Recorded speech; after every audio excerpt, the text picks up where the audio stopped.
So welcome everyone to this week's webinar, and I'm super happy to have Andrew from Profitero. We have started a partnership with Profitero because we believe that's super insightful, and it's really important for brands to have the right data and the right insights to take the right decisions.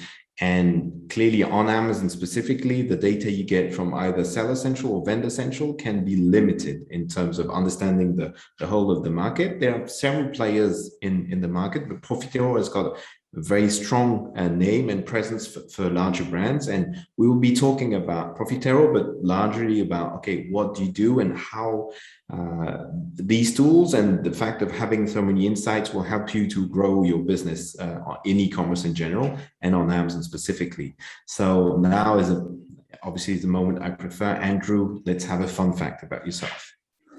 So I misheard you there. I thought you said, Jerome, let's have a song, and that would be even worse than a fun fact. Anyway, okay, so I've been thinking about and dreading this for a long time, but there is a fact. It actually doesn't put me in a great light, but there's a sort of moral at the end of it. So it was about 3 or 4 years ago now when we all met in person at conferences and those big events that we all used to enjoy. And I actually kept a conference of about 300-400 people waiting for a good 20 minutes while they were waiting to talk to me. So that was the headline. The reason was I was the first one on in the morning. I was traveling into London, and on that I got there really early at the station, about 5:30 in the morning, loads of time. And they just tried some new trains on the line out of London that morning. And there was a new train and it pulled the whole power lines down. So there were no trains at all. So I then had a 2-hour mad dash by car, you can make a good film, I think, by car, by underground, by train. And yes, I get these increasingly angry texts from the organizer of the conference because I was on the first slot.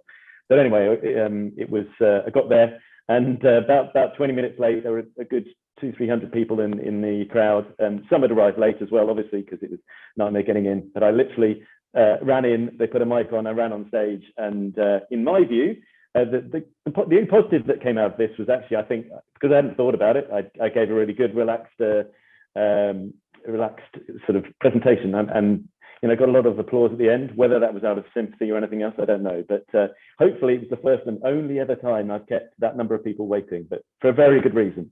I sympathize with that, and I thank you very much for coming on time today and not having 20 minutes delay. So awesome. Can you give us a more serious presentation about yourself and Profitero in a few words before we dive into it? Of course. So yes, Profitero, we are one of those leading digital analytics companies.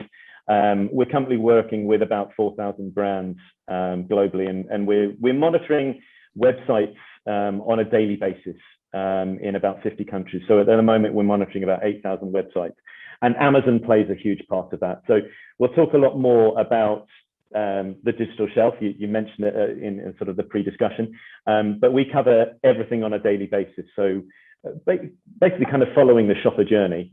So can I buy your products? Are they available?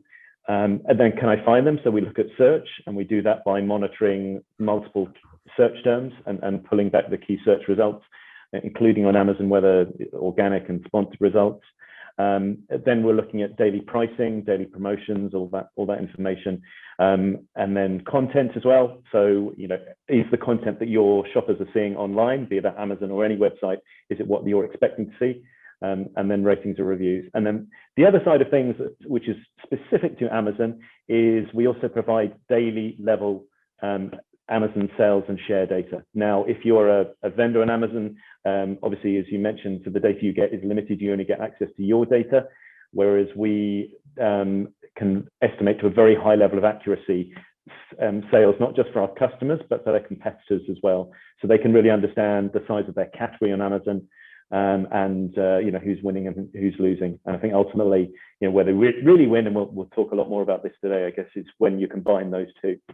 So yeah, Profterra, we're a global business. I have a team working with me, insight analysts based in the UK, but we have teams in Shanghai and Boston as well. So yeah, very, very excited to join you today. Cool. And if we dive into this analytics and this like digital shelf analytics topics, like if you're talking to a brand and say, okay, what's the most important, or the different ones, or the one which you believe is the most important, or people have to have an eye on, where would you start, for example? Yeah, that's a really tricky question.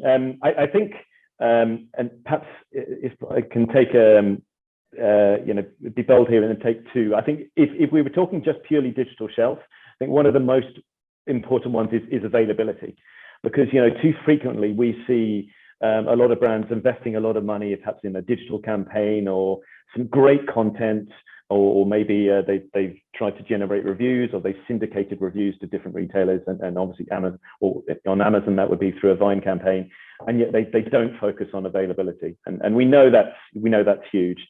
I think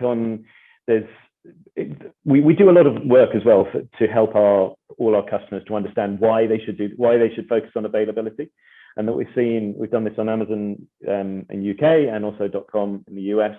That if you're out of stock just for one day, it can take up to 3 to 4 days to recover your sales levels, and then if that sort of out of stock goes up to anything up to a week to 2 weeks, that amount of time can double as well. So actually, it can take up to a week to recover. And when you look at that, you think, why is that? It's because of all the different ways that the Amazon algorithm connects everything. So it impacts your search. You can lose organic places.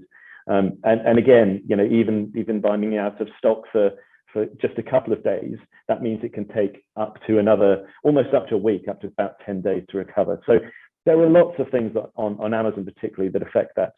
So I think availability is the number one. And I think one question on that, sorry to interrupt, is availability is a bit of a post-mortem kind of thing, right? Because you can only know that once you're out of stock, so you can only realize, okay, I've been bad and I need to improve that, right? Are there other things which are probably a bit more proactive also? Because what do you feel about this, post-mortem or pre? It's a great question, and you're right, Jerome. I think in the past, a lot of our clients have used the post data. And one of the things that Profitero and any digital chef or good digital chef analytics, one of the key things that you get is kind of alerts. So rather than having to check it, it's alerted as soon as that event happens. Now, that I think speed is of the essence. So even if it is slightly historical, if you're seeing, like I mentioned, if you're out of stock just for 1 or 2 days. Now, again, I know it's very easy for me to say, but and getting access to a vendor manager on Amazon particularly can be very, very difficult. But we do have a lot of examples where clients have reacted very quickly to that and have that managed to, if they've got their supply chain sorted, they've managed to get some stock in fairly quickly. Again, we know there are a lot of challenges around there at the moment. So you're right. But what I would say is quick reaction to historical data can really impact things. We had one client who, they're having out of stocks on a regular basis over the course of a month of about 30%. And they reacted to it. They spoke with a vendor manager and they dropped that down to single figures. And by the time they did that, then we saw their actual share over the month increase by 8%. So yes, there is that point. However, again, you are absolutely right. And what we're looking into is so we also ingest data directly from Vendor Central. So, looking like some of the data that you can get from the forecast and inventory planning or, inventory health, and how we can combine that data. So if you're seeing, for example, you've got X amount of days, in stock, it's supposedly on Amazon, combined with our data, with our sellout data, to have then a really very accurate alert system. So actually, we could set up an alert so that we think and depending on how you want, 2 weeks, a week, 5 days, how quickly you can react, that you're likely to need that. Now that's sort of next stage, and that's where we're getting to. But you're absolutely spot on. I think at the moment, historic data is good. What we all need as an industry very quickly to move on to is how can I forecast that very accurately? Because I'm sure a lot of your clients, it's one of the biggest issues you see is forecasting on Amazon, which we all know is a huge challenge. Yeah, and once we're at it, a big point for a lot of brands is, and specifically today, is 1P versus 3P, like vendor versus seller. So Profitero made a big name for itself in the big brands space, and like 1P for vendor. Are you available for sellers also, or is it only for vendors? So at the moment, it's just for vendors. We certainly, as part of our roadmap, we are developing a seller proposition. So yes, we do appreciate absolutely that's vital and very, very key. So we look forward to that coming out. The one thing I would say at the moment is in terms of our data. So what we're doing is we're monitoring for all of our clients. Every time we take on a new client, it's kind of a bespoke integration. So it's not like an off-the-shelf package. We understand their categories and we build it direct for them. And what we're doing is we're monitoring their products and competitive products, and we're looking at the buy box several times throughout the day. So by understanding that, then they can get an understanding of their sales of their products, what percentage goes through 1P direct sales and what percentage goes through 3P. And also by doing that, we can give them a guide. And I think what's really interesting, we've had a lot of feedback from actually clients who take that data to their vendor managers, and they say, well, we don't get that level of granularity, but a guide as to which are the most common third-party marketplace sellers that are selling their brand.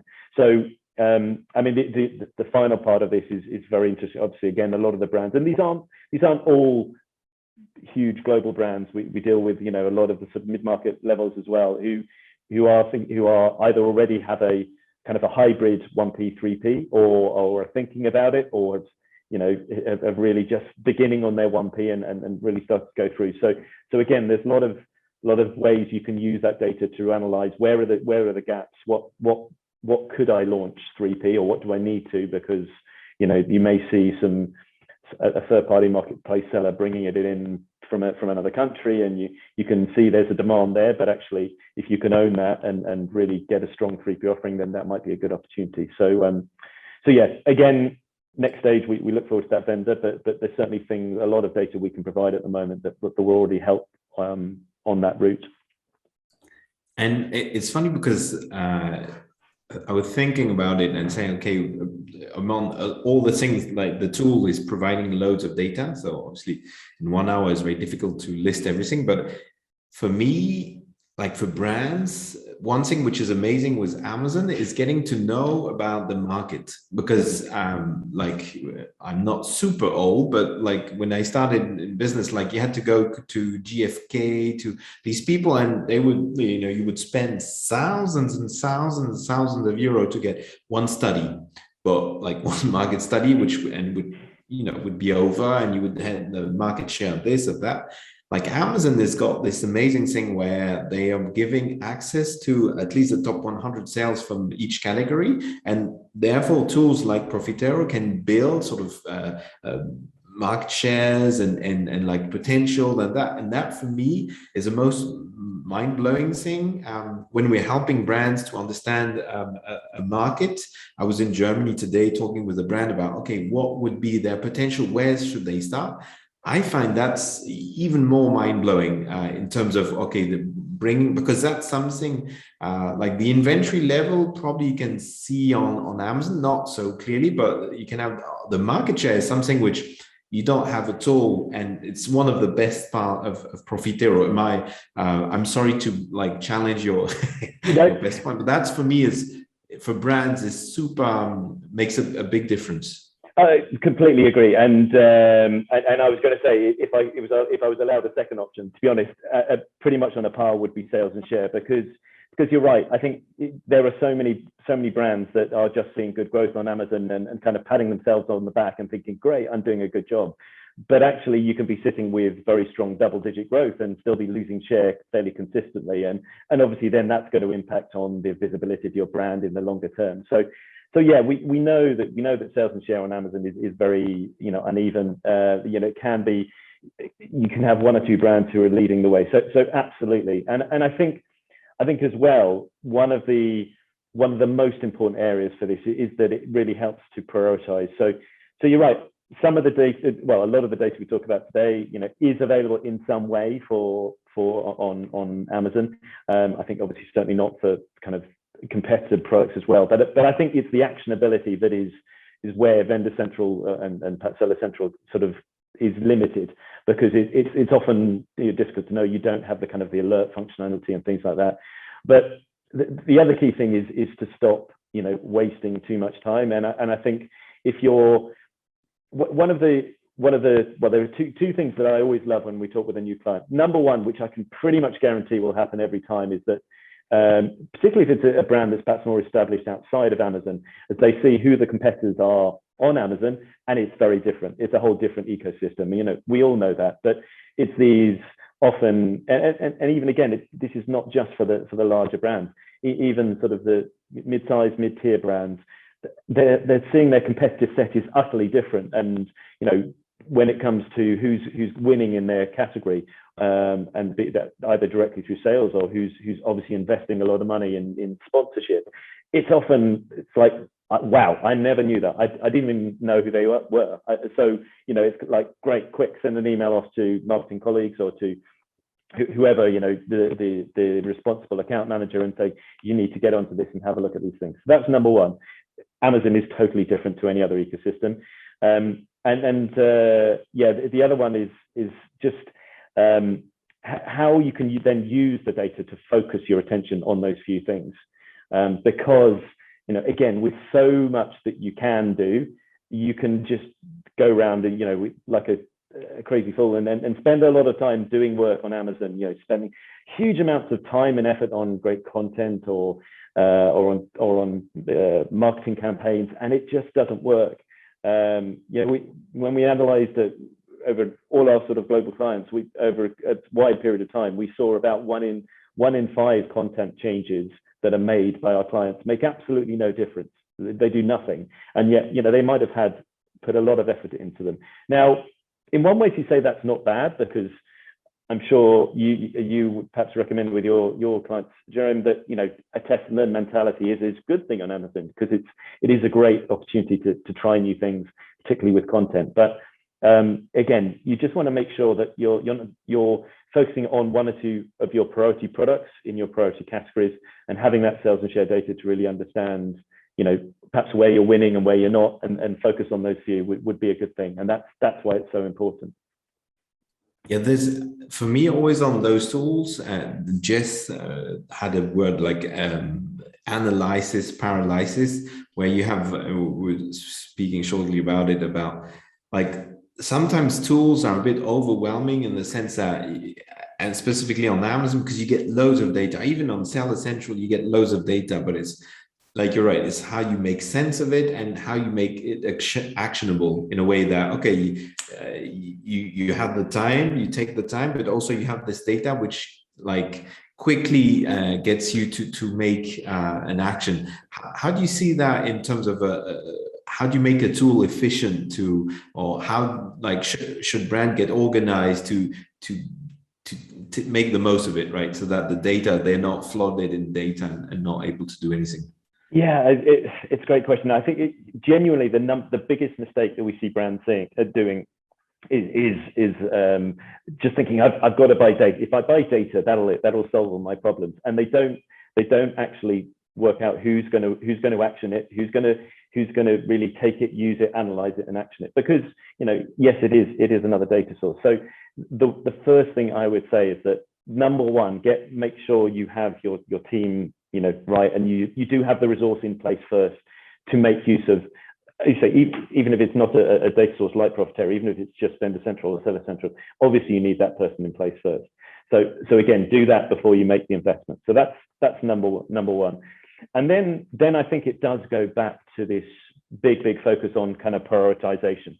So again, what we always try and focus our clients is don't try and do everything. Really focus first on maybe your top 10 SKUs, top 10, 20 SKUs at a maximum, and do everything you can across. We talk about 3 areas. So availability, as I mentioned, most important thing. But then traffic. Can I find it? So do everything you can to understand what it is that are what are the most important search terms, the right keywords, and then do everything firstly, obviously organically to improve your search if you can, because we know if you're optimizing your content organically and you're gaining better search position from that, it drives a much longer and more sustained uplift than if you're doing it from sponsored. So yes, focus on those. And again, another big mistake when you're talking about, okay, if I'm focusing on traffic and which keywords I need to focus on. Some customers go, right, here's my list of 100 keywords. Tell me what I do. It's like that, that's just not possible. Really, at first, limit it if you can to those top 5 or 10 priority keywords. Again, within Vendor Central, if you've got it, obviously there's the Amazon Search Terms report, which is a fantastic. I'm sure not from your clients, Jerome, but from a lot of our clients, when they come into it, it's a very underused tool. And again, it's one of the first things I say, look, do use that, because we know that if you focus on the keywords that are most relevant to your products, and also that are very highly frequently searched, then optimizing for those will give you double the level of uplift than if you do it for low frequency search terms. So again, don't waste your time on those ones that shoppers aren't using very frequently. Focus on those few high frequency ones.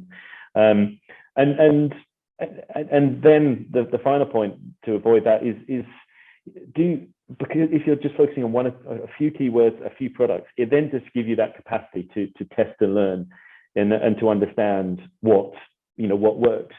And again, if you're fortunate to be working with an agency such as e-Comas or with Profitero data, I think it's great. We can sort of help you. So, we know that in terms of content, some of the best uplifts you get from video first, and then adding images, and then A+ content. So again, it's just about having the right partner, I would say, to sort of help guide you in the right area of where are the best places to focus on first, and test and learn, and then gradually spread out to the rest of your portfolio. Yeah, I like the idea of reducing. We often say that when it's like launching a market with less SKU and try to be successful before trying to go with lots of products, lots of problems. I think that's great. Like another question before we open for questions from the crowd is, there's a question about data accuracy always, because that's a bit of a gray zone. There's also a question about, there are lots of tools. Obviously, a lot of tools which are a bit more seller related. Profitero is probably the most well-known one for vendor related. Can you give us a bit about, like, an insight about, okay, how Profito is a bit different, and the link with data accuracy also? Yeah, definitely. So you're absolutely right. I mean, it's an incredibly crowded area, because it is so important. And in terms of I think what we see as our key selling point is really just having that one sort of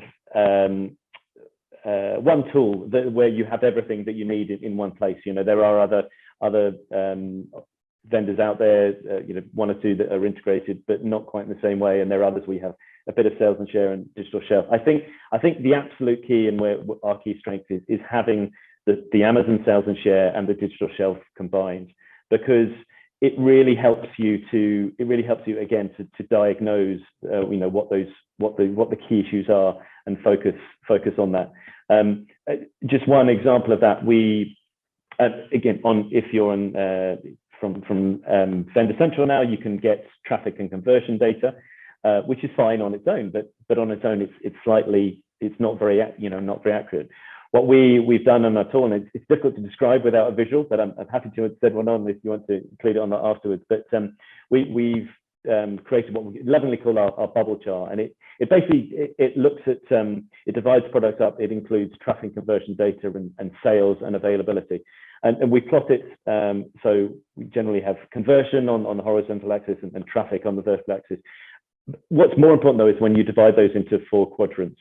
So, for example, you can very quickly analyze a product that has very high traffic, but is actually low conversion. And so, again, thinking about, and this is one because you can click on it and it highlights it straight away. So the action from our point of view is focus on driving that conversion. So focus on content.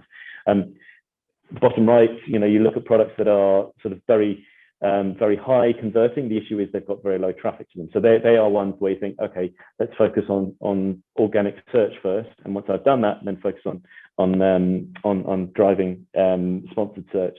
So I think having a very established tool like Profitero, where we have these simple ways to make very complex data very quick and easy to action is probably our biggest USP, because there is, as you said at the beginning, and also very rightly with analysis paralysis, there's danger you get overwhelmed by it. But I think we've developed, we know what's important, and we've developed a few simple tools and simple visualizations to allow you to very quickly diagnose what's going on. And ultimately we want all our customers to spend the time actioning the data, not having to find it. So be it the alerts that alert you on a daily basis if anything happens, visualizations like traffic conversion, having competitive data across all the digital shelf measures, so you can see what they're doing and understand, and seeing if that's impacting all of these things together in one simple system, and not having to log into 2 or 3 different places is really, I would say, our USP.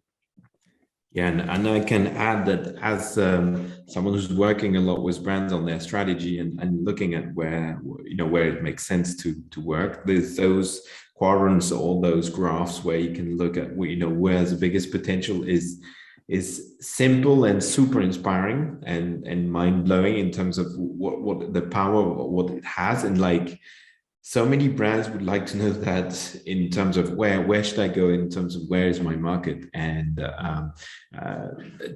in certain sense, in some for some products, some categories, Amazon is not yet very mature, so you don't get that information. But for most of the markets, Amazon is there, and so you can clearly understand, okay, which are the ones moving best, and then depending on what's your strengths, you can decide to go in one or the other direction. So that's I feel indeed something Profitero is really offering, which is not usually found, or not in the same way on other tools. And I found that's super important for brands to have. Now, so anybody who's got questions, please shoot them at us. We'll be happy to take them. I'll go on with one of mine. It's like, I had a brand ask me, like, okay, Profitero is cool, like, but how does it work? Is like, do we have to log it with our account? Is it because some tools, you have to really to connect them? How does that work? Yeah, no, as I say, whilst we're developing the vendor, the seller side, at the moment, it is the one requirement we have is that you are a vendor on Amazon, and the only sort of link we need is that through Vendor Central, you credit us as a third party to access that Amazon data. So it's very, very simple. It's literally a tick box exercise, and then we do everything else. So we then take that data and we use that to build our very accurate estimations. I mean, the minimum sort of contracted level we talk about is 90% accuracy, and we do that by we build a sales curve, and we use some of the customer's actual sales data from Vendor Central to build our sales curve and estimate it. And we save some of it back, and then we compare our estimations versus their actual data. So by doing that, but typically for many categories, and we have great coverage across multiple categories, we're getting high 90% accuracy. So we're very, very, very confident in it. But everything else is fully automated by us. So there's no involvement. I think on a regular basis, we make sure that the products we're monitoring are relevant, and we remove any ones that are old products and things like that. So there's a small element, but again, we have a team that does that for all our customers. So it's very low involvement, because again, we know that takes time, and when we heard or we do hear a lot of these, I think smaller companies who they provide a good service, but actually also areas like this, there's a lot of expectation on the client, whereas we always take that off our clients, because we know it's not time well spent, and we'd rather have them using the data than having to monitor all the time and check whether it's accurate or not. As they say, time is money. That's it. That's it. I have a question here about like, do you cover all categories? Are there categories where you would say, okay, that's more difficult to get data, or it's like they're all the same? No, they're all the same. Generally, I'd say I think the only requirement is that you have your products are selling within a given category. But no, there's no difficulty with monitoring products, and I think over the years so the sales and share has been going a good sort of 5-6 years now, and over the years we have continued to evolve and develop our methodology. We have some amazingly talented data scientists and mathematicians who continue to evolve the algorithm, and so the initial requirements, you needed to be selling quite a lot in the category for it to be accurate. Now it's very, very minimal. And actually, again, if you're not selling too many in a particular category, we'll look at the next higher level. So no, there's very, very limited restrictions. I think so fast moving categories like clothing, apparel with loads of SKUs, or categories which are selling much less, like tires, for example. Yeah. That doesn't make any difference? No, and it's a great question. Being totally honest, in the past, it has been very difficult. And I think, again, that's, if you are considering a tool like this, you do need to sort of really question that from the supplier. It's a great question to have. I think one very interesting one we saw sometime, it was the called Beval, or alcoholic beverages category. You might have a bottle of whiskey that is £1,000 that sells, and for whatever reason that could massively skew everything. So it looked like suddenly a brand that they'd log in and go, wow, this is fantastic, we've gained 12 points of share, but it's because it was wrongly, the high price point was wrongly sort of setting everything out. Again, with all these things, we pick these up, so we know, because we have very good coverage across the multiple accuracies, our data scientists can pick up when there is a slight sort of vague, the difference in a category, and work on it and very quickly do that. So there has been in the past, and it's absolutely the right question to ask, and you should be asking that of any data supplier. How do you look for these things? If there are unique things in your category, how can you apply to that? Because it's not easy to do, but I think with time and scale, it's something we've got incredibly good at. Okay, I had another question, which can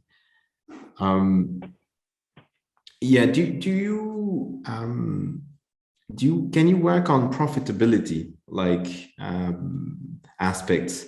Because like share of voice, market share, in like sales, everything you monitor. Is there something about like profitability on the vendor, or maybe on the seller side later?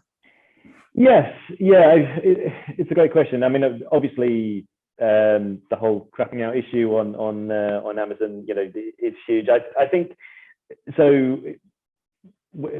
There's lots of projects that we've worked on with clients to focus where they've been having profitability issues. I think one of the really biggest areas at the moment, and across the board, is looking at sort of price pack architecture. So really understanding what are those gaps and what's relevant in your category. So too often your brands are selling products on Amazon that maybe they're selling in a supermarket or in a bricks and mortar stores, and it just doesn't apply. It doesn't work. The unit economics don't work for Amazon. It maybe because of the size, or just obviously low price single pack doesn't work.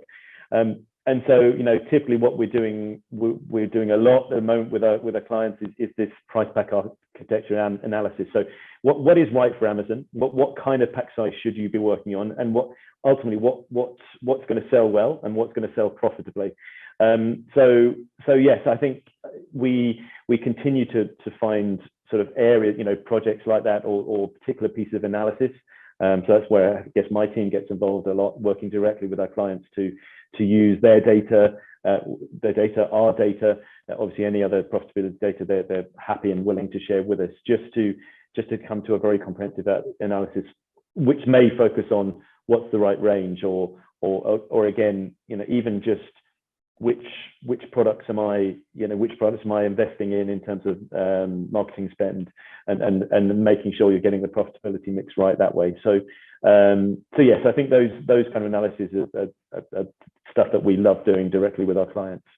Okay, so that's more bespoke, right? So you would sort of develop that on demand a bit.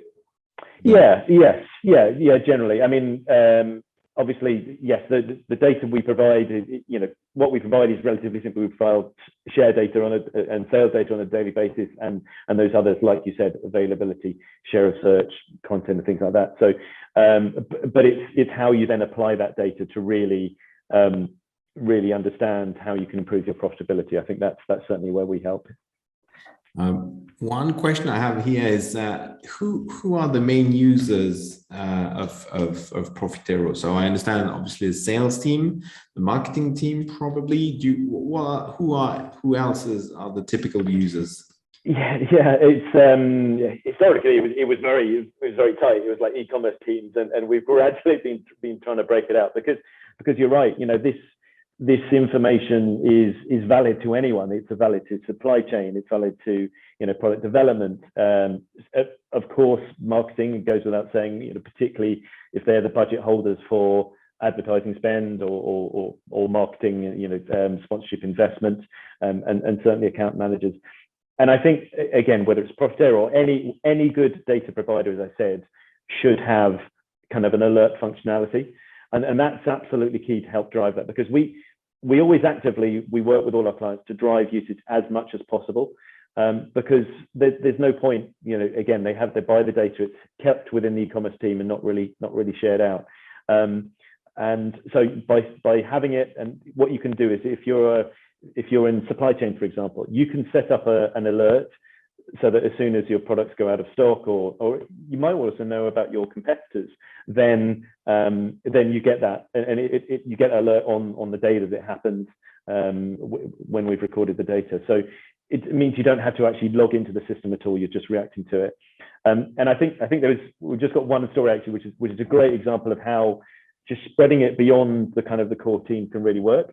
We have a client in the US who competes with the famous Barbie doll. So they're in the toys category, but they have a tiny fraction of marketing investment and spend and Amazon spend that obviously that the brand owner of Barbie does. But what they were able to do is they actually set up alerts on of out of stocks, and in sort of a key holiday period. It was a particular SKU.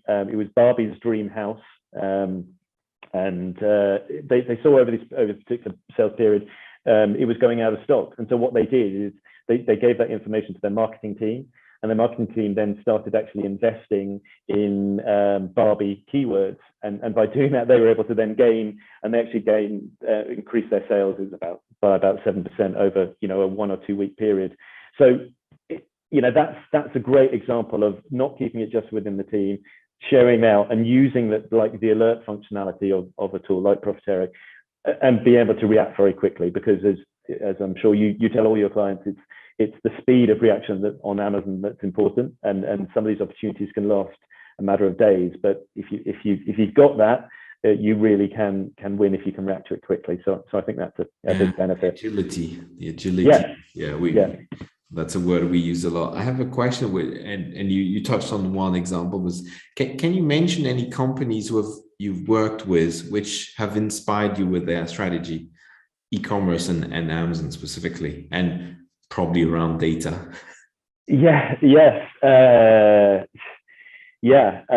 Absolutely. I have my marketing director. Have tough questions. I know, it's good. I have my marketing director on the call, so I'm just making sure I'm going to say the right thing. We're very fortunate. We work with some fantastic clients. I think one that continues to inspire me is actually the client is Bayer. It's a client we work with a lot, and really how they've what we've just been talking about. We use the term, which I'm not that keen on, but democratizing data. It's about spreading it throughout their business. And so they now have they now have marketing teams, targeted with specific KPIs, and they react to things very, very quickly. So that is a great example. We have a lot of clients in I mentioned also the alcohol.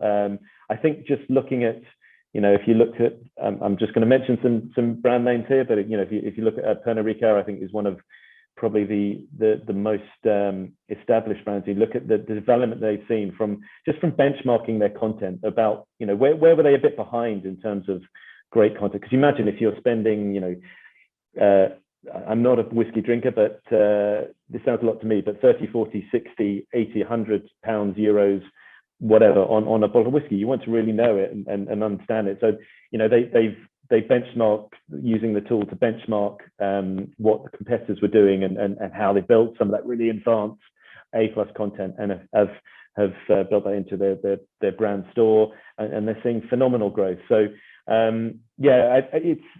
it's often very simple thing. What I love is when they take a simple idea, a simple thing, a simple data point, and apply it very directly. Because the final thing I say on this, it doesn't have to be complex. Amazon, we all know working on Amazon is incredibly complex, but just a simple thing like a competitor being out of stock, or a competitor having better content than you, can really inspire your teams and drive action that can drive huge growth, 30, 40% growth by adding video onto your product pages. Simple things sometimes drive some great uplifts, and it all comes from the data in the first place. Well, yeah, that's a good thing about Amazon. You can take decisions which are data backed. I have another question on, is Amazon a unique source of data, or do you work with other e-commerce platforms?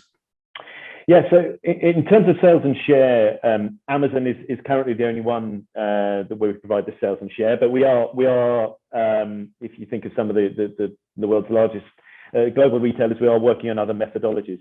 In terms of the digital shelf side, so things like daily availability, pricing, search, product content, and ratings and reviews, we can monitor what we are monitoring any website globally.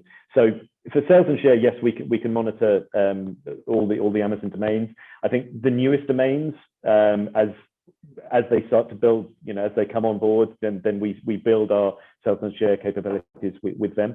But in terms of the digital shelf, so we're monitoring about 8,000 websites on a daily basis. So it's a famous thing to say on when you're talking to anyone outside of the business, but we haven't found a website yet that we haven't been able to monitor, and that's included gated websites and things like that. So yeah, we can monitor any website in any language, and again provide the same level of data across all of those. So Amazon is the only one where you can blend sort of vendor data and market data, right?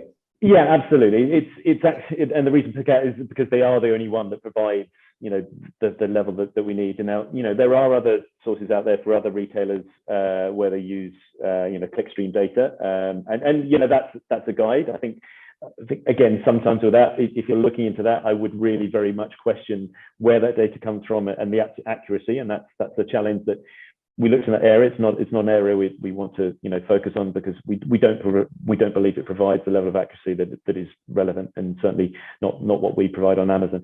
So Amazon currently is that, but as I say, we have this, everyone has a famous roadmap, right? But we have this roadmap. So as well as seller, we do hope going into next year, we're looking at other retailers and how we can start again providing the same level of amazing granularity that we do on Amazon. Probably some starting with a W. Possibly. Who knows? One question, therefore, can you work with brands don't have a vendor account and just need market data, or is it less relevant? What's your take on that? Yeah, absolutely. And we do certainly provide, we work with a lot of brands who in that situation, and we still monitor the digital shelf. So it's still, really useful for them to see. They can see, again, on a daily basis, what their competitors are doing in terms of pricing strategy, or promotional strategy, search strategy, content, certainly, excuse me, or ratings and reviews. So yeah, it's still hugely relevant. I think the only thing is obviously if they were then to action some of that, we can't sort of show what the impacts are. But no, the digital shelf data is still hugely relevant. So yes, that's absolutely fine. And you know, you can still get that, can still drive a lot of action. Obviously, the ideal is if you do have the two combined, because then you can really you know, diagnose and really provide a genuine ROI for the work that you do. Yeah, thank you very much, Andrew. And maybe, so we're going into a bit the end of this webinar, and like, if you have any final questions, please do share with us. One question, if you had to summarize, like, what's a big ROI? Like, you know, how much does it make sense to use data? And can you give some sense of what's the size of the price a bit of using tool? I know it's very difficult and you can't promise the moon, like, right? But it's like, how can you give some, as a conclusion, you know, why in terms of ROI it makes so much sense from your experience? Yeah, absolutely, Jeremy. It is very difficult. I think it comes back to, you know, success on Amazon, as we both said, has to be data driven. And I think if I just talk purely at the moment, you know, whether a data source like Profitero is becoming is sort of very, you know, is very common in use, it's expanding. So, you know, if you're not doing it, it's very likely one of your competitors are. We have done research in the past to understand what the impact is, and you know, looking at customers who perhaps have Profitero data versus one that don't, you know, they're driving, you know, typically, they're driving significant uplift purely versus what by having Profitero data rather than not having it. So, but simply because it's focusing their attention on those few actions. I mean, as I say, there's loads of examples, and if anyone listening would like to in any particular area, then please do, you know, do either contact Jerome or myself directly to send you some direct. We have a lot of case studies of, you know, how customers have used our content data, for example, to benchmark, and then they've grown twice as fast as the market. Or, like I mentioned, you know, one who's used the availability data and they gained 8 percentage points in share. So there are a lot of specific tangible examples like that, and certainly very happy to share more of those if that would be useful. If you're interested, we also have a lot of I would recommend looking at our website, which is just profitero.com. We have a lot of great content, sort of specific to certain categories. But again, if any questions, then either if you're happy, Jerome, to contact you or contact me directly, that, you know, very happy to provide those. Obviously, putting numbers is the tough question, and I did tell you I would try to. Yeah, absolutely. On those difficult questions, it's the same as like improving content, doing the right advertising, having the right strategy. It's about like a lot of different bricks, and obviously for us, we are very sensitive to having the right strategy, understanding your market. Obviously, having that, then you can have, you know, it's the thing about, you need to know your enemy, you need to know your market, you need to know where you need to focus to be able to grow. And Profitero, to me, and with a lot of other tools, but Profitero specifically for brands and vendors is one of the best solutions in the market. And there we will end our session today. Thank you very much, Andrew. It was really interesting. Obviously, I invite you to connect with Andrew on Andrew Pearl, and on LinkedIn. We will have the contact details sent also by email. You can contact us always also, with pleasure. And yeah, I hope this was really helpful for you, and I hope you will be able to have maybe an hour session with Profitero, or 30 minutes, to go through what how they can help you to grow your presence on Amazon and e-commerce in general. Leaves me to say thank you very much, Andrew. Thank you very much, everyone, and see you in 2 weeks probably for a new. Thanks, Greg. Thank you very much. Bye-bye, everyone. Thank you. Bye-bye.